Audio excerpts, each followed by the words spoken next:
నమస్తే, welcome to our channel. Sajjala Ramakrishna Reddy మాజీ YCP MP Nandigam సురేష్ని గుంటూరు జైల్లో పరామర్శించడానికి వెళ్ళి కూటమి ప్రభుత్వం పైన, ముఖ్యంగా చంద్రబాబు నాయుడు గారి పైన ఒక రకంగా హెచ్చరిక వ్యాఖ్యలు చేశారు. ఈ విషయంపై స్పందించడానికి మనతో ఉన్నారు ప్రముఖ సీనియర్ రాజకీయ విశ్లేషకులు మధుసూదన్ రెడ్డి గారు. ఆయన అడిగి మరిన్ని విషయాలు తెలుసుకునే ప్రయత్నం చేద్దాం. మధుసూదన్ రెడ్డి గారు నమస్తే. నమస్తే మణి సార్, చెప్పండి, నందిగం సురేష్ని గుంటూరు జైల్లో పరామర్శించడానికి వెళ్ళినటువంటి సజ్జల రామకృష్ణారెడ్డి దళితులైన ఒక ఎంపీని అక్రమంగా అరెస్ట్ చేశారు. సాక్ష్యాలు లేకపోయినా తప్పుడు సాక్ష్యాధారాలు సేకరించి ఒక ఎంపీని జైలు వేయడమే కాకుండా ఆయనకి చాలా హృదయ విదారకరటువంటి పరిస్థితులు అక్కడ కనబడతా ఉన్నాయి. సరైన వస్తువులు కూడా లేవు. వాటర్ బాటిల్ తెచ్చుకోవడానికి కూడా అనుమతి ఇవ్వట్లేదు. లోకేష్ గారు ఏది చెప్తే అది పోలీస్ అధికారులు ఫాలో అవుతున్నారంటూ ఆయన తీవ్ర వ్యాఖ్యలు చేశారు. వీటిపై మీ స్పందన ఏంటి? మనం ఒకటి ఆలోచించుకోవాలా. గతంలో మనం చేసింది ఏంది? నువ్వు చేస్తే సంసారం, మిగతా వాళ్ళు చేస్తే వ్యభిచారం అని కాదు. మనం ప్రజాస్వామ్యయుతంగా గత 5 ఏళ్ళు పరిపాలించుంటే అసలు నేను అంటుండేదంటే అసలు ఎవడు సజ్జల రామకృష్ణారెడ్డి అని నేను అంటుండా. ఆఫ్టర్ ఆల్ బిఏ చదువుకున్న ఒక బేవర్సగాడు గడిచిన 5 ఏళ్ళు ప్రభుత్వ సంపద ఎంత లూటీ చేశాడు అది చెప్పడు. ప్రభుత్వ సొమ్ము అబ్బా కొడుకులు ఎంత వాడుకున్నారో చెప్పరు. కనీసం ఈ మిల్లెట్ రెడ్డి, ఈ బిజ్జల దేవుడు అని పిలబడి సకల శాఖల మంత్రిగా ఎలగబెట్టి, నువ్వు మగాడివైతే నీ గ్రామంలో సర్పంచ్గా గెలువు, తర్వాత చూద్దాం. అంత పొగురు మాటలు మాట్లాడితే ఎడ చూస్తూ కూటమి ప్రభుత్వం ఊరకుండదు. ఇది ప్రజలు ఎన్నుకున్న ప్రభుత్వం.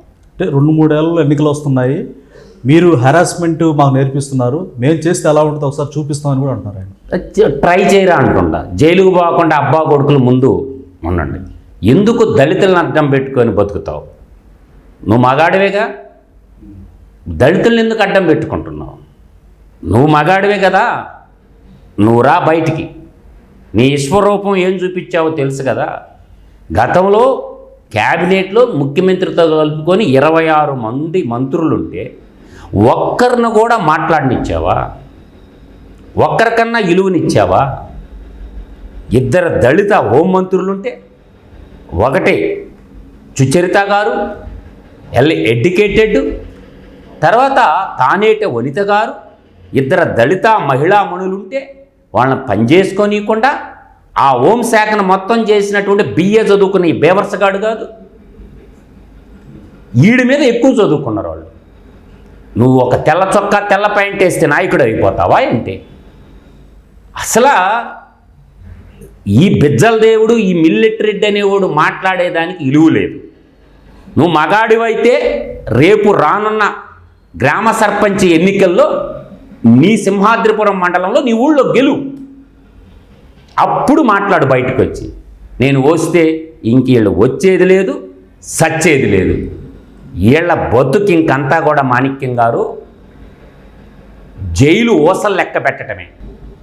మరి చాలా కాన్ఫిడెంట్గా వాళ్ళు స్టేట్మెంట్స్ ఇస్తూ ఉన్నారు, వచ్చేది మేమే, వచ్చేది. మొన్న విజయసాయి రెడ్డి కూడా ఏమన్నాడంటే చంద్రబాబు నాయుడు గారు బ్రతికుంటే అని ఒక రకంగా బరి తెగించినటువంటి మాటలు మనం చూస్తూ ఉన్నాం. అంటే ఇంత తెగింపు కారణం ఏమై ఉండదు? ఇదంతా కారణం ఏంటంటే చంద్రబాబు నాయుడు గారి మంచితనం, చేతగానితనం అనుకుంటున్నారు. చంద్రబాబు నాయుడు గారి గణరాజ్యంలో ఆయన మంచితనాన్ని చేతగానితనంగా వీళ్ళు భావిస్తున్నారు. ఈరోజు కూడా అన్నాడు మిల్లెట్ రెడ్డి, మేము 3 నెలల్లోనే చంద్రబాబుని అరెస్ట్ చేయాలనుకున్నాము, మేము ఇలా చేయలేదు. రా, ఏ ఊరికి పోదామరా? ఇప్పుడు మిల్లెట్ రెడ్డిని నీ ఇష్టం వచ్చిన ఊరు సెలెక్ట్ చేసుకో. నువ్వు పరిపాలనలో కేసులు లేని ఊరేదో నాకు ఒకటి చూపించు అంటే ఎచ్చల మాటలు, పెచ్చిర్లి మాట్లాడితే అక్కడ చూస్తూ ఎవడు కోరుకున్నాడు. చంద్రబాబు నాయుడు గారికి ఉన్నంత ఓర్పు, సహనము తెలుగుదేశం పార్టీ, జనసేన పార్టీ కార్యకర్తల్లో లేదు. ఇప్పటికే వాళ్ళిద్దరూ పవన్ కళ్యాణ్ గారు, చంద్రబాబు నాయుడు గారు వద్దు చట్టబద్ధంగా పోదామంటే ఆగున్నారు. లేకపోతే నీకింత సినిమా, నీ అబ్బా కొడుకులకి ఇంత సినిమా ఉండేది కాదు. ఎప్పుడో మీ సినిమా అయిపోయి ఉండేది. కేవలం పెద్ద ఆయన ఆపబట్టి ఆగుంది ఇప్పుడు దాకా. పవన్ కళ్యాణ్ ఒక తట్టు, చంద్రబాబు నాయుడు గారు ఒక తట్టు మంచిది కాదు అంటే మీరు బయటకు వచ్చి మీడియా ముందు స్వేచ్ఛగా మాట్లాడగలుగుతున్నారు, స్వేచ్ఛగా తిరగగలుగుతున్నారు. నీకు అంత తొత్తరే ఉంటే పెద్ద ఆయనతో కూడా మాట్లాడతాం, రండి మీ మిడతల దండు కొట్టుకుందాం, ఎక్కడ ఏ గ్రౌండ్లో కొట్టుకుందాం. వార్నింగ్ ఇస్తుంది, లేకపోతే సవాల్ చేస్తుంది సజ్జల గారితో, జాగ్రత్త రేపు వాళ్ళు 2-3 ఏళ్ళు వస్తూ ఉంటున్నారు. మరి వాడిది రేపు రామలీల మైదానంలో సుభాష్ సేన ఆల్ ఇండియా స్టూడెంట్ బ్లాక్ దేశవ్యాప్తంగా మీటింగ్ పెట్టున్నాం రామలీల మైదానంలో. ఇంకా మిగిలి ఉండేది రేపు రాబోయేటటువంటి ఈ డిసెంబర్ 25 కాకుండా వచ్చే డిసెంబర్ 25 నాటికి శాశ్వతంగా జైల్లో ఉండిపోతున్నాడు. రేపు రామలీలా మైదానంలో జరిగేటటువంటి సుభాష్ సేన ఆల్ ఇండియా స్టూడెంట్ బ్లాక్ లా వింగ్ చేసే ధర్నాని తట్టుకోలేరు మీరు. ఆ రోజు ఈ 11 సిబిఐ కేసుల్లో 9 ఈడీ కేసుల్లో ఉన్న ముద్దాయిగా ఉన్నటువంటి మీ A1 A2 జడ్జిమెంట్ రాబోతుంది. జడ్జిమెంట్ వచ్చిన దాకా రామలీలా మైదానాన్ని ఆల్ ఇండియా స్టూడెంట్ బ్లాక్ వదలటంలా. మీకు సినిమా ఉగాదితో మొదలుపోబోతుంది. చీఫ్ జస్టిస్ ఆఫ్ ఇండియా గారు ఖచ్చితంగా బయటకు వచ్చి సమాధానం చెప్పాలా. జగన్మోహన్ రెడ్డి కేసుల్లో ఈ 11 రెడ్డిగా మిగిలిపోయిన 11 రెడ్డికి కరెక్ట్గా 11 సిబిఐ కేసులు, 11 అసెంబ్లీ సీట్లు, 11 రాజ్యసభ సీట్లు, ఈ 11 రెడ్డిగా మిగిలిపోయిన కేసు జడ్జిమెంట్ రాబోతుంది, కన్విక్షన్ పడబోతుంది. ఆ కేసుల్లో ఆ 11 సిబిఐ కేసుల్లో 9 ఈడీ కేసుల్లో తీర్పు వచ్చిన దాకా all India student block Netaji Subhash Chandra Bose స్థాపించినటువంటి సుభాష్ సేన విద్యార్థులందరూ భారతదేశ వ్యాప్తంగా గళమెత్తుతున్నారు. జగన్మోహన్ రెడ్డి కేసుల్లో తీర్పు వచ్చిన దాకా రామ్లీల్ మైదానాన్ని విడిచే ప్రసక్తే లేదు. అప్పుడు దాకెందుకు, రేపు ఉగాది నుంచి కాసుకోరా బిడ్డ, నీ బతుకేమవుద్దో. రైట్. మరోపక్క మా సోషల్ మీడియా యాక్టివిస్టుల్ని అన్యాయంగా అక్రమంగా జగన్మోహన్ రెడ్డి గారిని అభిమానించడమే నేరం అన్నట్టు ఆయన మీద ఇష్టతను చూపితే, ఉదాహరణకి పెద్దిరెడ్డి సుధారాణి వాళ్ళ భర్తని ఇద్దరిని కూడా అరెస్ట్ చేశారు. ఇది చాలా దుర్మార్గం, మేమేంటో వచ్చాక మేము చూపిస్తామని చెప్పేసి అంటున్నారు. ఇక ఒకటి చెప్తాను, గుర్తుపెట్టుకో. సోషల్ మీడియా యాక్టివిస్టులు పోయి నేను చెప్తున్నాను, మీరు రాసిన రాతలు మీ ఇంట్లో మీ ఆడవాళ్ళకి కోడళ్ళకి వినిపించండి. మీరు రాసిన రాతల్ని మీ సోషల్ మీడియా దానికి దళపతి ఈడు పుత్ర రక్తమే కదా, ఇంట్లో నీ భార్యకి నీ కోడలకు చదివి వినిపించు. చెప్పు తీసుకొని కొడతారో లేదో రోత రాతలన్నీ రాసుకొని ఈరోజు మమ్మల్ని గిల్లారే గిచ్చారే అరెస్ట్ చేశారంటే అట్ట. ఒకటే అసలు నక్క తెలివితేటలు ఎవరై, నేను అడుగుతున్నా, నక్క తెలివితేటలు ఎవరై, గుంట నక్కల ఆలోచనలు ఎవరై మాణిక్యం, తడవర తోడేళ్ల గుంపు ఎవరిదై, తర్వాత మిడతల దండు ఎవరిదై, కలికాల కాలకేయులు ఎవరు, కట్టిపెట్టు కాకమ్మ కథలు, కాకరి మాటలు కాకమ్మ కథలు కట్టి పెట్టమంటున్నా నేను. నువ్వు మగాడివైతే ముందు నీ గ్రామ సర్పంచ్గా గెలిచి చూపించు. నువ్వు ప్రజానాయకువైతే పోరంపోకుడి బోకరగాడివి, చెంచాగాడివి, గులాంగిరి చేసే బతికే తాడేపల్లి ప్యాలెస్ పెద్ద పాలేరుగాడివి. నీ మాటలకు ఇలువే ఉంటుంది. అంటే మంత్రులు, మాజీ మంత్రులు, ఎమ్మెల్యేలు సైతం ఆయన అంటే గడగడ వణికే పరిస్థితి. కానీ మీరు ఆయన మీద మరి ఈ విధమైన సవాల్ చేస్తున్నారు. రేపు నిజంగా వాళ్ళు అనుకున్నట్టు గెలిస్తే మీకేమన్నా రక్షణ, మీకేమన్నా పిచ్చి పట్టిందా ఏంటి? నేను ఒక మాట చెప్తుండా, పుట్టేది ఒక రోజు చచ్చేది ఒక రోజు. ఆ చావుకి ఎదురెళ్ళేవాడిని నేను. వాడేంది నన్ను పీకేది, వాడు గవర్నమెంట్లో ఉన్నప్పుడే నన్ను పీకలేకపోయిండు. గతంలో మనం చూసుకున్నాం, గవర్నమెంట్ అధికారులు కానీ ఇప్పుడు దళితులు కానీ ఏ విధంగా జరిగింది మనం చూసాం. నేను ఒక మాట చెప్తుండా, ఈ పులివెందల పాబ్లో ఎస్కోబార్ చోరు ముఠా పని అయిపోయింది. మళ్ళీ అగైన్ చెప్తుండా, పులివెందల పాబ్లో ఎస్కోబార్ చోరు ముఠా పని అయిపోయింది. ఇక మీరు వచ్చేది లేదు, చచ్చేది లేదు. అర్థమవుతుందా? ఇక వీళ్ళకి మిగిలింది, ఈ మిడతల దండుకు మిగిలింది జైల్లో ఊసలు లెక్క పెట్టుకోవడమే బతికినంత కాలం. వీళ్ళు ఏంటంటే వీళ్ళ అవినీతి రాష్ట్ర దేశ సరిహద్దులు దాటి ఆంధ్ర నుంచి అమెరికా దాకా పోయింది. కాబట్టి వీళ్ళు అవినీతి దోచిన ధన మదంతో మాట్లాడుతున్న మాటలు ఎర్రవేగొద్దని చెప్తుండా.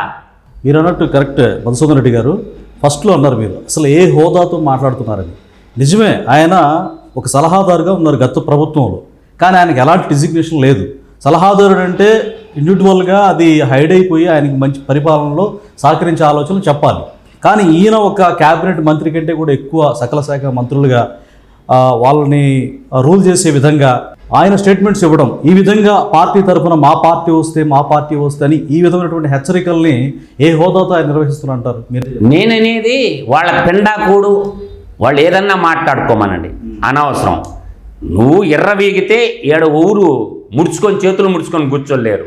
నేను అంటుండేది ప్రకృతి చూస్తుంది, ఒకవైపు ప్రజలు చూస్తున్నారు.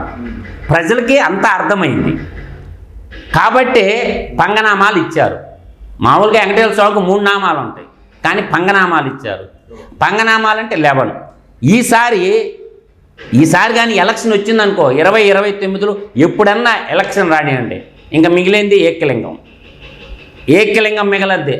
వాళ్ళ నాయకుడు హీరో అనుకుంటాడు, పెద్ద జీరో కాబోతున్నాడు. వాళ్ళ నాయకుడి గురించి ఆయన మాట్లాడుతూ చంద్రబాబు నాయుడు గారు చేసినటువంటి 1% జగన్మోహన్ రెడ్డి కూడా చేయలేదు గత ప్రభుత్వంలో, మేము చాలా పారదర్శకంగా రూల్ చేసామన్నట్టు మాట్లాడారు ఆయన. అంటే నిజంగా అంత అరాచకం చేస్తుంది ఆ కూటమి ప్రభుత్వం. నేననేది కూటమి ప్రభుత్వం ప్రజాస్వామ్య విధంగా పోతూ ఉండబట్టే వీళ్ళ సినిమా ఇంతసేపు ఉంది. కాబట్టి నేనంటుండేది, ఇప్పుడు జగన్మోహన్ రెడ్డి అనే వ్యక్తి రాయలసీమ హీరో కాదు, రాయలసీమ గజ దొంగ. ఈ గజ దొంగల ముఠా చేరి రాష్ట్ర వ్యాప్తంగా శ్రీకాకుళం నుంచి చిత్తూరు దాకా, తిరుపతి నుంచి కర్నూలు దాకా, అటు హిందూపురం దాకా అందరు వర్గాలను బెదిరించింది వీళ్ళు కాదు. ఒక మాట చెప్తున్నాను, ఈ పోటుగాడే, ఈ సజ్జల రామకృష్ణారెడ్డి అనే పోటుగాడే అమర్రాజాన్ని బెదిరించలేదు, దండం పెట్టి మేమే వెళ్ళిపోమ్మంటూ బెదిరించలేదు. ఎవరిని బెదిరించలేదో నాకు చెప్పమనండి. వీళ్ళ కడప ఈ జే గ్యాంగ్ ముఠాజేరి డీజీపీ కడప నుంచి, చీఫ్ సెక్రటరీ కడప నుంచి, మైనింగ్ డైరెక్టర్ కడప నుంచి, లెక్కర్ కడప నుంచి, తర్వాత విద్యుత్ శాఖ కడప నుంచి, మొత్తం కడప జే గ్యాంగ్ ఈ మిడతల దండు, పులివెందల పాపులో ఎస్కోబార్ మిడతల దండు పడి రాష్ట్రంలో అందరినీ బెదిరించి అందరినీ దోచుకొని ఇప్పుడు ఒక ఈడీ కేసు నమోదైంది కదా కాకినాడ పోర్టు గురించి. అందువల్ల ఏంటంటే వీళ్ళు అందరినీ బెదిరించి వీళ్ళ ఉడత ఊపులకి, తాటాక చప్పుళ్ళకి కుందేళ్ళు భయపడతాయేమో కానీ సింహపూరి పులులు భయపడ్డావు. సింహపూరి పులులు భయపడేటటువంటివి కాదు. అందువల్ల ఏంటంటే ఆలోచించుకో. నేను ఫైనల్గా చెప్తున్నా, వైసీ పార్టీకి ఇంకా కాలగర్భంలో కలిసిపోబోతుంది. అది ఏదో ఒక పార్టీలో మెర్జ్ అయిపోవాలా. వాళ్ళ నాయకుడే జైలుకు పోబోతున్నాడు కన్విక్షన్ పడి. 11 సిబిఐ కేసుల్లో, 9 ఈడీ కేసుల్లో అతి త్వరలో కన్విక్షన్ రాబోతుంది. అప్పుడు కన్విక్షన్ పడినప్పుడు నాయకుడే జైలుకు పోబోతున్నాడు. ఇంకా వాళ్ళ పార్టీ ఉండేది లేదు, వాళ్ళ నాయకులు మిగిలేదు లేదు. ఇప్పటికీ అందరూ దుకాణం సర్దేశారు. కొంతమంది ఎంపీలు వివిధ పార్టీల్లోకి వెళ్ళిపోయారు, కొంతమంది ఎమ్మెల్సీలు వెళ్ళిపోతున్నారు, కొంతమంది ఎమ్మెల్యేలుగా గతంలో పనిచేసిన వాళ్ళు వెళ్ళిపోతున్నారు. ఇప్పుడు మంచోడితో ఎవడైనా నిలబడతారు కానీ దొంగోడితో స్నేహం ఎవరు చేస్తారు? దొంగల ముఠాతో ఎవడు స్నేహం చేయడు. ప్రజలను ఇప్పటికీ లోపలేయాలి కదా అతను చేసినటువంటి దుర్మార్గాలకి. ఎందుకని ఇంకా లేట్ అవుతుందంటారు? అంటే మనం కొత్త రాష్ట్రం ఏర్పడింది, రాష్ట్రాన్ని పునర్నిర్మించుకోవాలా, నిరుద్యోగ యువతకి ఉద్యోగాలు కల్పించుకోవాలా. మన రాష్ట్రాన్ని ఇప్పుడు అలజడులకు పోయి వీళ్ళందరిని అరెస్ట్ చేసుకుంటే రాష్ట్రంలో అలజడులు ఏర్పడిపోయి రైళ్లు తగలబెట్టడం, బస్సులు తగలబెట్టడం, ఇటువంటి ఘోరమైన మనుషులు వాళ్ళు, ఘోరమైన ఒక జాతికి సంబంధించినటువంటి వాళ్ళు రాష్ట్రాన్ని అభివృద్ధి పదంలో నడిపించుకొని చట్టబద్ధన పాలన దిశగా ముందుకు అడుగులేస్తున్నారు. వీళ్ళలాగా క్రూరత్వంగా మూర్ఖుల్లాగా ప్రవర్తించడు. ఎందుకంటే రాజ్యపాలన అనుభవం ఉన్నటువంటి వ్యక్తి కాబట్టి. వీళ్ళ నలుగురు కోసం కాదు రాజ్యం. ఇలా ఎంతోమంది యువత చంద్రబాబు నాయుడు మీద, పవన్ కళ్యాణ్ మీద కోటి ఆశలతో పెట్టుకొని ఎదురు చూస్తున్నారు.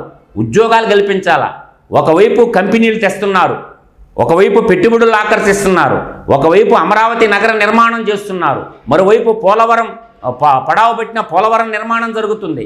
ఇవాళ రోడ్లన్నీ గుంటలు పడిన రోడ్లకి సరి చేసుకుంటున్నారు, పంచాయతీలకు నిధులు తెచ్చుకుంటున్నారు. తర్వాత జల్ జీవన్ మిషన్ కింద, అమృతధార పథకం కింద గ్రామానికి మంచినీళ్ళు ఇస్తున్నారు. ఇచ్చిన మాట ప్రకారం 4,000 రూపాయలు పింఛన్ ఇస్తున్నారు. అన్నా క్యాంటీన్లు ఓపెన్ చేసి పేదవాడికి పట్టెడు అన్నం పెడుతున్నారు. ఈ విధంగా చూస్తే దీపం పథకం కింద గ్యాస్ సిలిండర్లు ఇచ్చి మహిళలకు ఆదుకుంటున్నారు. ఇంకా కొన్ని పథకాలు ఉన్నాయి. మార్చి 31 బడ్జెట్ సెషన్ అయిపోయే లోపు అవి కూడా ఇంప్లిమెంటేషన్ చేయాలని ఉచిత ప్రయాణం అయితేనేమి, అమ్మఒడి అయితేనేమి, అన్నదాత సుఖీభావ లాంటి పథకాలు కూడా పట్టాలు ఎక్కించబోతుంది. 6 నెలలకే మిన్నిరిగి మీద పడ్డట్టు ఎవరు చేసుకున్న కర్మ వాళ్ళు అనుభవించాలి. అంటే ఆయన హెచ్చరిక చేయడంతో పాటుగా ఒక ఆవేదన కూడా వ్యక్తం చేస్తున్నట్టుగా ప్రెస్ మీట్లో మనకు కనిపించింది. అంటే ఒక దళితుడిని దళిత కార్డు వాడి వాళ్ళ ఎంపీ గురించి దళితులకు మేమే న్యాయం చేశాం, కూటమి ప్రభుత్వం దళితుల్ని అణిచేస్తుంది, వాళ్ళ హక్కులను కాలరాస్తుంది అన్నట్టుగా మాట్లాడుతున్నారు. నేను దళితులకు మేనమామ అంటే ప్రకటించవచ్చు కదా. మేము వస్తే అధికారంలో దళితులు ముఖ్యమంత్రి చేస్తామని ప్రకటించు చూడు. అంత ప్రేమ వాత్సల్యం కారిపోయే పుడింగుగాడైతే మా పార్టీ అధికారంలోకి వస్తే దళితులను ముఖ్యమంత్రి చేస్తామని చెప్పి చూడరాదా? చెప్తాడా? కేసీఆర్ కూడా చెప్పిండు తెలంగాణ తొలి ముఖ్యమంత్రి దళితుడే అని. 2 సార్లు ఆయనే ఉన్నాడు. అంటే దళితుల ఓట్లు అధికంగా ఉంటాయి కాబట్టి, ఎస్టీల ఓట్లు, గిరిజనుల ఓట్లు అధికంగా ఉంటాయి కాబట్టి, తర్వాత మైనారిటీ ఓట్లు అధికంగా ఉంటాయి కాబట్టి, బీసీల ఓట్లు అధికంగా ఉంటాయి కాబట్టి, నా బీసీ, నా ఎస్టీ, నా మైనారిటీ అనే ఈ పంచాంగం, ఈ కబుర్లు ఎవడు ఎండవు. అంటే నిజంగా ఆయన ఆరోపణ చేసినట్టుగా నందిగం సురేష్కి జైల్లో అంత దుర్భర పరిస్థితులు ఉన్నాయా? నీకు జైల్ నామ్స్ ప్రకారం, జైల్స్ రూల్స్ అండ్ రెగ్యులేషన్ ప్రకారమే, మాన్యువల్ ప్రకారమే పోతాయి. గతంలో జగన్మోహన్ రెడ్డి జైల్లో ఉన్నప్పుడు సొంత ఇంటి అల్లుడు చూసుకున్నారు. మేనత్త హోమ్ మినిస్టర్గా ఉంది కాబట్టి. దాని అర్థం మనకెందుకులే, అర్థం అవుద్ది ప్రజలకి. మేనత్త హోమ్ మినిస్టర్గా ఉండబట్టి చెంచులు కూడా జైల్లో ఇంటి అల్లుడు చూసుకున్నారు. సెటిల్ కోర్టులు ఏర్పాటు చేశారు. అర్థమైందా?